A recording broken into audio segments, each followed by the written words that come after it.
As always, it is my pleasure that you join me for today's podcast of Second Chance Coaching. My name is Dr. Richard Lewis. If you'd be so kind as to leave me a rating and your feedback, I would very much appreciate it, and it will help others like you to optimally discover this podcast wherever you listen to this and your other favorite podcast. As you know, at Second Chance Coaching, we focus on seeing everyday life through the eyes of the returning citizen and highlighting the resiliency of the human spirit.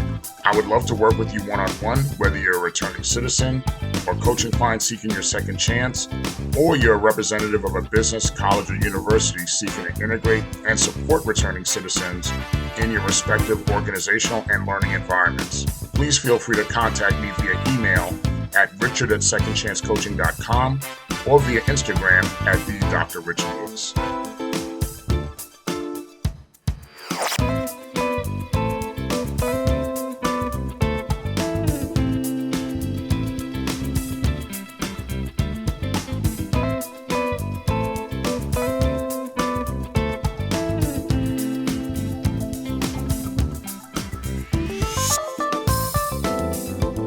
Welcome back, everyone, to another episode of Second Chance Coaching. It is my pleasure to welcome all first-time listeners to the Second Chance family, and of course, always thanking our returning listeners for continuing to be with us on the Second Chance journey. It is my hope all is well with you and yours on your side of the world. Everything is going well on this side of the world, and in particular, as we're in the heart of the holiday season, I want to make sure that, I extend those best wishes to everybody, and as there's joy in many corners of the world, and I know there's a lot to be happy for and grateful for as people are getting together with families, being reunited, and really experiencing the joy of the holiday season. But also, too, we also recognize that there are those who are having a rough time during the holiday season. We know that the holidays sometimes can be reminders and triggers of things that are not so pleasant. And certainly we encourage you to be lifted up by loved ones or seek professional assistance from a mental health professional or counselor, as there's no need for anyone or for you to go through this alone. We're all in this together. We're all in this together in this journey called life, and certainly if you reach out, people will be there for you, guaranteed. This week, our subject is and are talking about milestones. Along life and or the reentry journey, milestones along the way provide us opportunities for celebration as well as reflection. These times of celebration and reflection not only highlight significant moments in our journey, but it also helps us expand our thinking and elevate our goals to not place limits on our success as well as our future successes. Along the reentry journey, we're told so much, those of us who are returning home, we're told so much of what we cannot do. So much so, along the way, we even consciously and even subconsciously place barriers to our success, as well as we compromise or short out our ability to think at high levels because we speak a lot of the negativity consciously or subconsciously into our being. A lot of times you may hear things or may hear statements that you allow to be received, and I certainly have allowed it to be received at times, like people saying things to you like, you cannot get that job, or why would you want to do that, or you're starting a business doing what, or why do you want to go back to school, or sometimes people being so cruel as like, yeah, you're doing all right, but you're not as good as that other colleague of yours, or you may not know as much as they do. Or you're not good enough to date. I won't date someone who's been incarcerated. These sayings, I'm sure, and more, have probably been said to you, or things similar to this has been said to you along the reentry journey, and they've definitely been said to me as well. But last season, we talked about celebrating small victories, and the small victories help along the journey to support and fortify your success. Now, it doesn't mean that you're positive and strong and happy along your journey on a 24-hour-a-day, 7-day-a-week basis. All of us have our times where our confidence is shaken and, we're not sure where we're going to go or what the next step will be. But the key is really to refocus on your success and your successes. Celebrate those victories and highlight your milestones, our milestones together in this journey. In highlighting milestones, I wanted to share with you a couple of things that are going on in our second chance world. First, today is the 50th episode of the Second Chance Coaching Podcast. For the past 49 episodes, including this one, we've sought to present the power of second chances in life as well as the reentry journey. And however long we do this podcast, we will continue to highlight the power of second chances through the advocacy, the lessons, the stories that strengthen the second chance journey and our ability to highlight it through this podcast. Secondly, last Thursday, I celebrated my 50th birthday. And not only is it a highlight to turn 50 years old, but to have my birthday celebration or the marking of this occasion coincide with taking on more projects and purchasing a new home really made the 50th birthday that much more special. Third, we're a few days away from celebrating the end of 2021 and bringing in the new year of 2022. Every year at this time, and of course personally on our own birthdays, we look at the year that has passed, either the calendar year or our personal year, and we look forward to the year ahead to strengthen what we've done, corrected what has not gone as great, and seek the opportunities for improvement along the way. Even a fourth milestone for me recently was perfecting the updates on my recording tool, Audacity, that I recorded this podcast on, to make sure my microphone was working correctly to optimally produce the podcast. It's something little, but certainly achieving that was like, okay, this is a good thing. I'm able to get this done.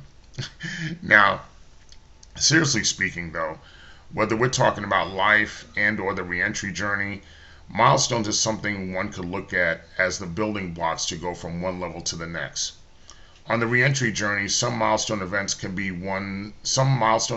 can be marked on the reentry journey could be one's release from incarceration. It could be one's successful completion of parole. And it could be navigating through the successful journey of reentry, something that a lot of us have experienced and have done. Now, in discussing milestones, as I shared with you, I turned 50 years old last week, and I purchased a new home. Now, the accomplishment of the milestone, such as a home purchase, is very satisfying. Now, the journey to that milestone could be equally as satisfying, even though it could be an exhausting and hard process. But no matter how exhausting it can be, it can still be as satisfying. In sharing some of this with you, last year at this time, I did not imagine purchasing any form of a home. Despite decent credit and despite having sustainable full-time employment, I didn't imagine purchasing any form of a home, primarily because I had student loan debt that really put my debt to income ratio upside down and made the possibilities not there to take place. Due to this, and in addition, due to this and knowing that I had the challenge of finding a place or an apartment or anything or a place to live and having a criminal conviction over my head, it was a very daunting one because it's not easy to find housing when one has a criminal conviction. Now, when mom passed away and we took over the maintenance of our home, I knew at some point that renting is something I would have had to do.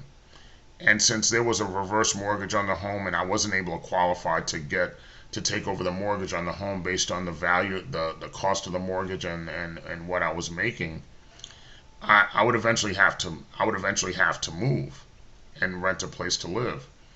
And of course, I had some time to save money to eventually move, which is what I was thinking about doing. And as the calendar moved into 2021, I started the process of getting my record sealed, which I knew would optimize my chances to find a good place to live. And I also knew I was on the clock, as I imagined that in 2021, the COVID foreclosure moratorium was going to expire at some point. And it did. In preparation for moving, I had conversations with the person I selected to be my real estate agent, and that was a gentleman, great brother, Mr. Derek Lee. He knew my situation, he knew my concerns, and he certainly had experience finding housing for those who have had challenges in finding housing for various reasons. Now, when my record got sealed and the foreclosure moratorium expired, I had a conversation with Derek about a housing plan about what it is that I looked to do as far as housing was concerned. And Derek had this kind, and specifically, I kept my mind focused on renting a home, renting an apartment. And Derek really spoke to me about what was going on in the market at the time, what's probably still going on in the market right now, that there was a lot of that rents were really out of control because now the market and the demand for housing was such that renting was going to be really cost prohibitive. And his standpoint was, if you have an ability, and he asked me this simple question, if you have the ability to buy a place and what you pour into the place is something that belongs to you rather than poured into a residential company or a landlord, wouldn't that be something better that you'd prefer to do? Now, of course, I told him, yeah, that'd be great if it's possible. So we sat down and we laid out a housing plan and outlined what that would include. Specifically talking about purchasing a home. Now, in speaking to Derek, I was pretty confident that purchasing was possible, despite the challenges in purchasing that I had in the past. But I said, okay, let's go forward, and this could be a good thing to get done. Now, the next step was finding a mortgage provider. Now, he provided me a couple of mortgage providers. Those didn't work out. But I spoke to one of my fellow doctoral cohort classmates who is extremely passionate about housing. Her dissertation really talked about housing and being able to make sure to combat the plight of homelessness here in the state of Florida, in the city, things of that nature. So this is something that she lived and breathed every day. And she referred me to the mortgage provider that I would eventually deal with, and that's who I worked with. Mortgage provider was pretty rough, but I will tell you, from a result standpoint, she definitely got the job done, and she was absolutely outstanding to work with. Now, when I was pre-approved for the mortgage, Derek and I started searching for a place.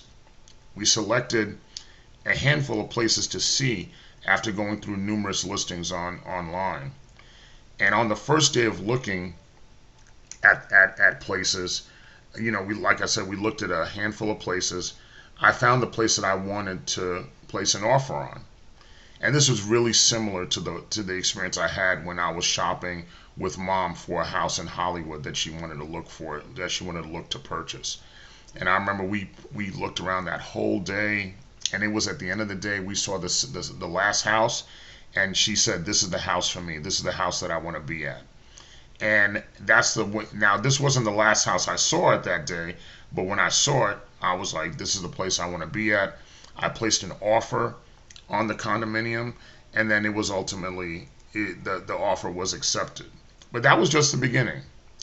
Once the offer was accepted, we did all of the prep work in marching to the closing date that was set. I had to get the down payment secured. I had to provide numerous amounts of paperwork to the mortgage broker nonstop.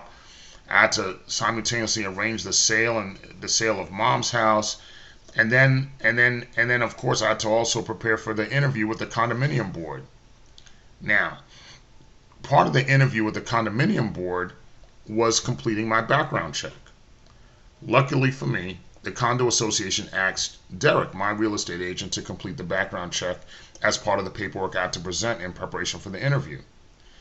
And when the background check came back, to our disappointment, my ceiling was not reflected in the report as of yet, so my conviction was still showing. At that moment, we were able to submit my court sealing orders and things of that nature, and the background check report was corrected. I mean, they said it was going to take 1 to 30 days, but we was able to get it corrected a lot quicker. And it wasn't too dissimilar from correcting an inaccurate credit information if you run a credit report. But certainly this had definitely much more bigger implications than a credit report. This is like, this is where I'm trying to live. This is where I'm trying to have a roof over my head. And then of course, we submitted everything. Everything was done. And then I went through the condo approval process. And then now my closing was becoming imminent. Now, during this time, I also took on, which I'm still in the midst of doing, took on new consulting projects, additional part-time jobs, and there was a lot of stuff going on at that time while I was getting this preparation done for the closing. The closing agent was outstanding as well. Even she was very flexible. in getting the closing completed. So on the day of closing, the closing agent even had the people come to my place of business so I could sign all the multitudes of papers that all of us know that who have bought a house that you have to do in order to have the closing and the transfer of the property take place. Then at that point, once I signed all that paperwork, the milestone of becoming a homeowner was now completed. The milestone of becoming a homeowner, not only a homeowner, but a first-time homeowner, as I was reaching a milestone 50th birthday, it was a process. It was not something, but also too, when I looked back on it, it was not something I thought I would reach, but it was attained. It was attained. I was so thrilled for that to happen. And as I look towards 2022 and beyond, I will look to go beyond the limits to reach my goals, which also include, when you're going for your goals, to include faith, determination, prayer, and of course, whether it was talking to Derek or talking to my former doctoral classmate, it's just bringing in the right counsel and the right people, being selective about bringing the right people and the right counsel onto your team as you're looking to get things done. So when I talk to you as you're laying out your milestone plans, what you're trying to get done, and what accomplishments that you're looking to get completed on your reentry journey, I want to stress again to you to be faithful, to be determined, be prayerful. Plan out all the details. Sometimes the devil's in the details, so you have to plan that stuff out. And while you're doing that, be patient with yourself. Give yourself the grace and mercy and the resilience to get this done, because these processes take time. But once it's complete, you could be happy, you could be relieved, and then you could go ahead and celebrate. This coming Saturday, the calendar turns to 2022. So now you think about this, and I ask this of you. What are your goals and objectives for 2022? What is next on your list? What milestones are in your reach? Have you taken the limits off your future possibilities? Have you gotten the negative thinking and the negative talk out of your way? The journey that you take and the power within that journey starts with you. And I know, and believe me, I know you could do it. I know you could do it. There were times when I thought about knowing that I could do it, but I just knew I had to stay determined. And I certainly sought assistance where I needed that assistance. And if you need that assistance along the way, reach out to me. Reach out to somebody if you need that assistance. And whether you reach out to me or someone else, we could accomplish those goals together. You could accomplish those goals together with someone else. So I will always continue to wish you well on your second chance journey, your reentry journey, your life journey. And I'm wishing you and yours a happy, productive, healthy, and a blessed 2022. I look forward to talking to you again on the other side when we celebrate 2022, and I look forward to catching up with you next time.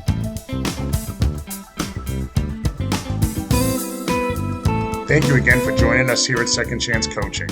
In addition to coaching services for individuals and businesses, I'm also available for speaking engagements and workshops on criminal justice reentry, human resources, as well as organizational culture and leadership.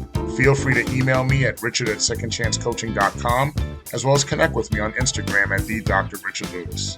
Remember, every day you are given this opportunity for your second chance, and I know you'll make the best of it. I love you all, and I look forward to connecting with you next time here at Second Chance Coaching.